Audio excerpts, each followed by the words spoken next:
Alright, what's happening, y'all? It's your boy Rico from Street Scores coming with a quick report. I'm coming out with a game preview versus the Chargers. I'm going to come with 5 matchups, 3 X factors, and of course my 1 prediction. And of course I got to give y'all stats and the history between the Washington football team and the Chargers matchups that they've had since the NFL has ever been a thing. So be on the lookout for that. But right now, the video we're discussing is about Bleacher Report releasing their final power rankings heading into week 1. You'll probably be surprised where we end up ranking at. Also, after the power rankings came out, I was like, okay, so now let me get a good look at our schedule based on these power rankings to truly see how difficult it is. I think we have top 3 schedule difficulty in the NFL because honestly, our easiest games are against our division, and they had the nerve to put 5 of our 6 division games all in a row to end the season. Like, that's pressure in itself. And then the middle of our schedule has to be one of the toughest stretches in the NFL, especially with the quarterbacks we have to go against. But we're gonna dive into that and more. But before we do, make sure you subscribe to the channel, hit the bell next to the subscription button so you get a notification immediately and every time I release an informative and opinionated video just like this one. Also, make sure you check out the rest of the channel. All of my videos are organized in playlists. I even have a comedy playlist for all of my funny videos. If you're interested in, I'm trying to figure these leagues out, trying to organize them before Sunday comes. If you're a channel member, make sure you go to the community tab and respond to the post I have about the channel member fantasy leagues. The Friday night stream, people, we will be streaming this Friday. I know it's after Thursday when the Cowboys and Buccaneers play. We'll just work around that. But this Friday, we'll be having a stream to see everybody that wants to participate. We may have to break that Friday league into 2 different leagues if it's a lot of Friday people there. I just want to make sure the super duper Street Scores family guys that are always there every Friday stream get a chance to do the fantasy leagues. I may not be doing the typical like 10 or more that I try to do every year. This year I'm just super busy. I mean, you can even see how late I'm doing these fantasy leagues, so I may have to catch the majority of the people next year once I have some more time. But yeah, the Friday people, I'm trying to get that situated Friday and we draft Sunday. I'm trying to draft tomorrow and probably every night leading up to Sunday, honestly. I'm gonna try to get as many leagues as I can. Also be on the lookout for some film sessions. Again, I'm super busy, but I'm trying to get a Jared Patterson, a Benjamin St. Juste, and a Samuel Cosme film session done before Sunday as well. So a lot of content coming to y'all. Again, my game preview is on the way later on today, so be on the lookout for that as well. Without further ado, let's get it.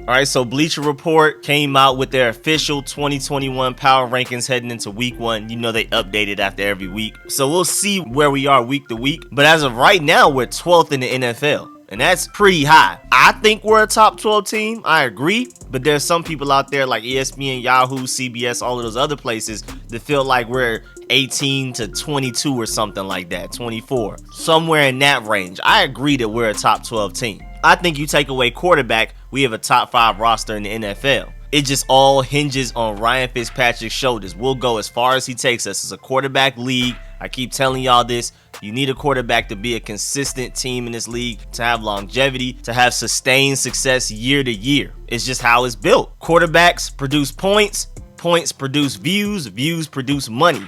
That's why the defense has so many rules going against them. The NFL generates more money when teams generate more points. So having the best defense in the league is great, of course, but it helps even more to have one of the best quarterbacks in the league. That's just how it works. And again, with the whole franchise quarterback argument, a lot of people bring up, well, look at the Texans with Deshaun Watson last year. They only won 4 games. He was a top 5 quarterback. But again, we have a top 5 roster in the NFL if you take away quarterbacks from every team in the league. So you get us the right quarterback, we're literally Super Bowl contenders, top 5 team in the NFL. It'd be different if we weren't a quarterback away from winning a Super Bowl. Then I'd be more build the roster, build the team up from the ground up. But this team, literally, you plop Deshaun Watson on it, I think we win the Super Bowl this year. But that's all hypotheticals. I'm excited about Ryan Fitzpatrick. I think he's going to prove a lot of people wrong. I've already done entire video breakdowns on Ryan Fitzpatrick and why he's so underrated, and with all of his advanced statistics that people just don't really know about, and how he did so well for the Miami Dolphins and how he should do even better for us with the situation around him. He's already said it himself. This is the best situation he's ever had around him in his career. He's 38 years old. And I agree. If he could do what he did for the Dolphins last year, he should be able to do even more and be even more consistent for this team. Better defense, better projected running game, better offensive line, better receivers. So I know he's excited. I'm excited as well. And then when in doubt, you have Taylor Heinicke as your backup. Like, that's the best backup in the NFL. Other than like these technical backups like a Trey Lance or a Justin Fields, who are the backup for right now, but they're clearly going to be the franchise quarterback. But I'm talking about the clear-cut backups that don't really have much of a chance of starting. They're not seen as the franchise quarterback by the organization. Taylor Heinicke is easily the best one out of the entire NFL, in my opinion. So I believe we're in good hands. Again, none of these guys take us over the hump to where we feel like we're Super Bowl contenders, but I definitely feel like we repeat as NFC East champs. And then let me see what Bleacher Report had to say. They pointed out that our week 1 opponent was against the Chargers. They said the Washington football team have quite a bit going for them in 2021. I agree.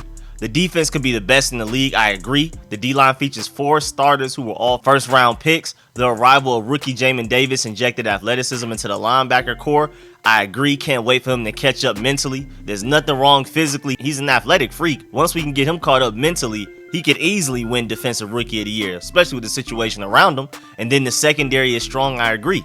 On offense, the team possesses an above-average offensive line. I kind of agree there. I think it's slightly better than it. I actually think our offensive line is going to be pretty good to good. May not be top 5, but I'm definitely thinking top 12. Maybe that means above average, so maybe that's what they're saying. And running back, Antonio Gibson, tight end, Logan Thomas, and wideouts Terry McLaurin and Curtis Samuel. Washington has a solid array of skill position talent. I agree. Again, I'm a little bit higher on that group than they are. I mean, they gave them praise, but solid, I think we're going to be explosive. In theory, Washington has just about everything it takes to repeat as NFC East champions and get back to the playoffs, provided that is Ryan Fitzpatrick can hold his own as the team's quarterback. I agree.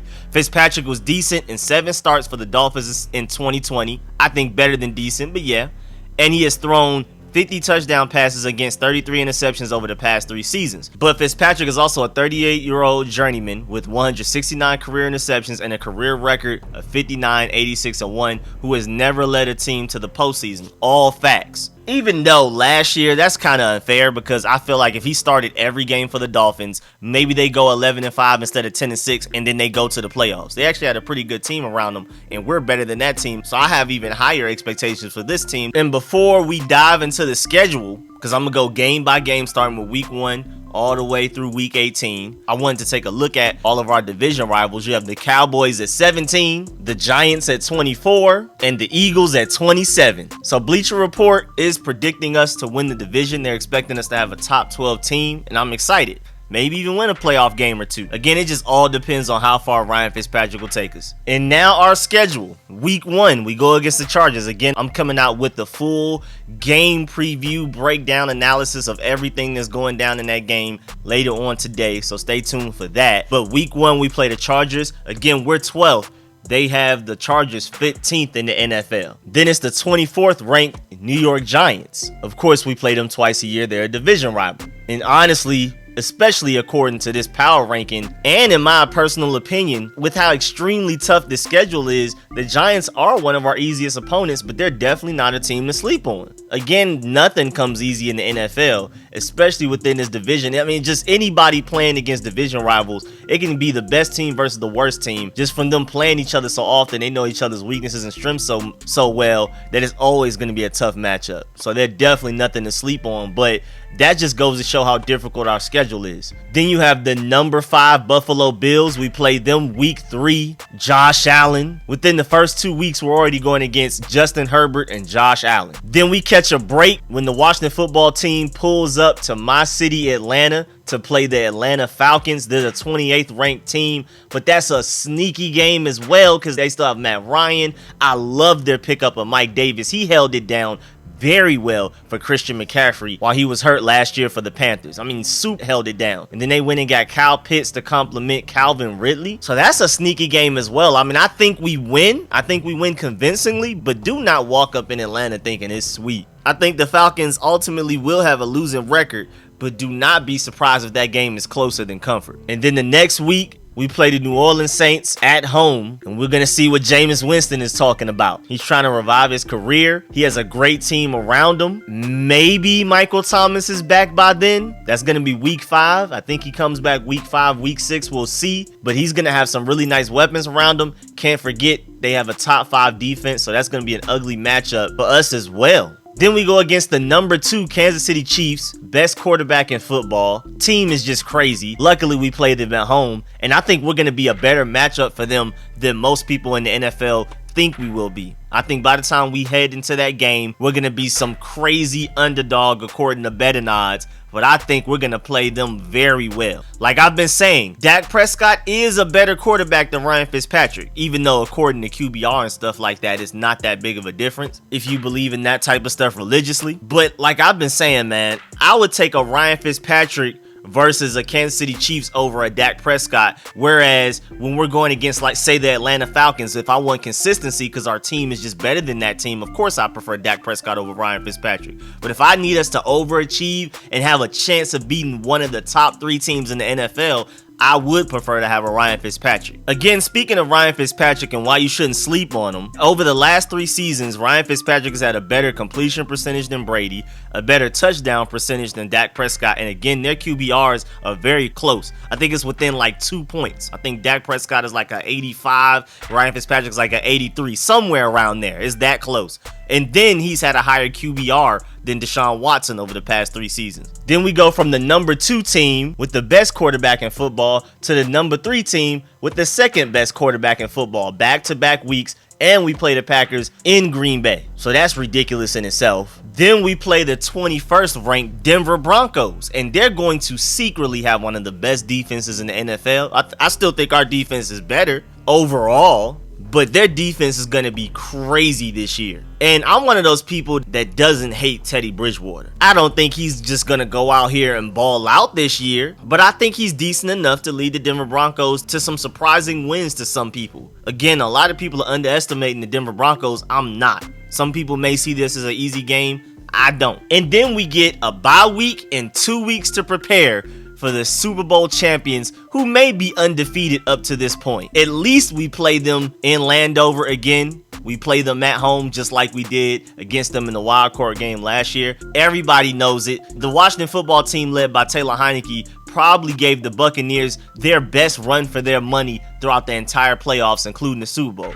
Granted, the Chiefs' O-line was decimated by injuries by then, and I think that game would have been way closer, and maybe even the Chiefs win if they just didn't have to go out there with just unknown guys on the offensive line against the Buccaneers. But still, Taylor Heineke gave the Buccaneers defense some of the best quarterback play they saw all postseason. And our defense definitely gave Tom Brady some of his biggest struggles throughout the entire postseason as well. So this matchup is going to be really fun. But we're literally playing the top 3 teams in the NFL within a 5-week period, with one of those weeks in the middle being a bye week. And supposedly the top 3 quarterbacks in the NFL as well. Like, come on, bro. And again, I hope people are noticing the trend that the top 3 teams in the NFL have projected top 3 quarterbacks. That's just how this game works. I'm going to keep telling y'all that. And again, we play the 5th team week 3. So within the first 10 weeks of the NFL, we play 4 of the supposed top 5 teams in the NFL. 4 of the supposed top 7 quarterbacks in the NFL. That's ridiculous, bro. That stretch is crazy. Then we luck up and play the Carolina Panthers after we play the Buccaneers. But again, nothing comes easy. I wouldn't be surprised if by then Sam Darnold has fully revived his career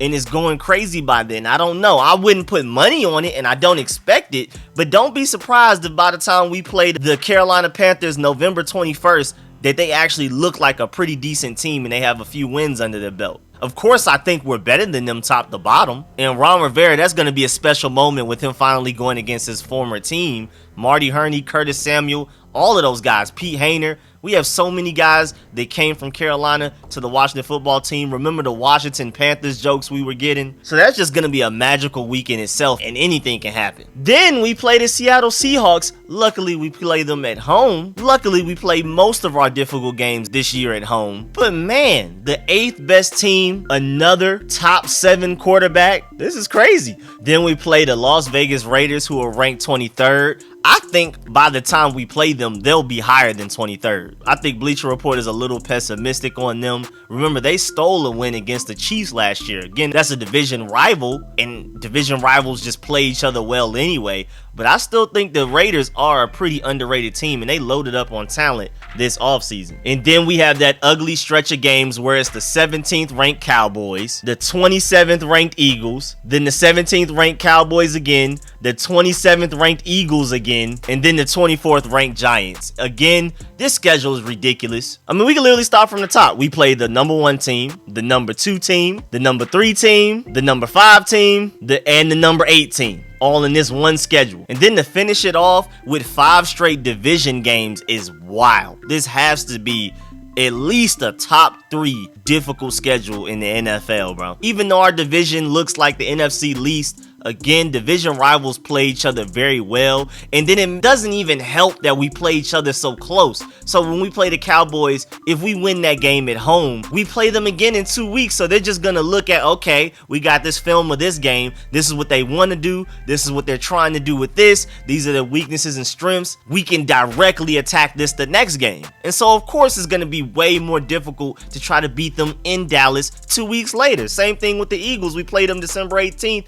Say we beat them in Philadelphia, even though we play them at home January 2nd, it's fresh on their mind, the game that we just had with them. It's 2 weeks later, and they'll have a better game plan heading into that game. And then we play the Giants to end it all, and even though Bleacher Report feels like they're the 24th ranked team in the NFL, they're very talented. Right now, it's just injuries and discipline that are their main problems. They are a very talented team, skill position wise and defense. Their offensive line is probably their biggest weakness. Daniel Jones is probably the second biggest.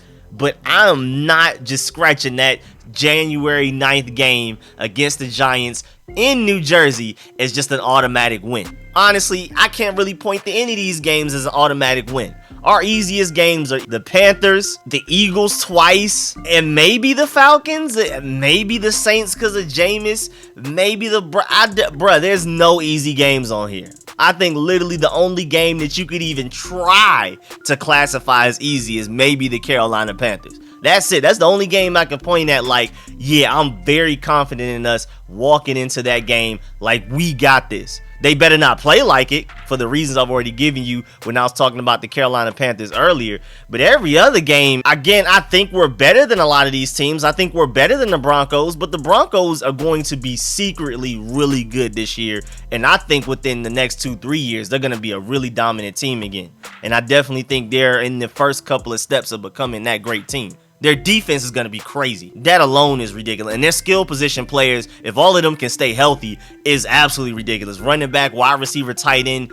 I mean, the talent on the Denver Broncos is insane. But at the same time, people got to play us too. People have to look at us on their schedule like, oh my Lord, we got to play Chase Young and Montez Sweat. We got to go against Terry McLaurin, Logan Thomas, Curtis Samuel, De'Ami Brown. We got to try to get past that really solid offensive line, that pass rush they have, that new and improved secondary, the athleticism in the linebacker group, and then Ryan Fitzpatrick can go off at any moment for 3-4 touchdowns. Teams definitely look at us on their schedule like, oh man, I don't even feel like dealing with that headache. I forgot who it was, but one of those analysts on TV, I don't remember if it was ESPN or whoever, but they were basically breaking down the Buccaneers' chances of going 17-0 this season, and then they looked at the 3 games that the Buccaneers are at the highest level of danger of losing, and we were one of those top 3 games. So even the Super Bowl winners, who are the presumed best team in the NFL walking into this season, also view us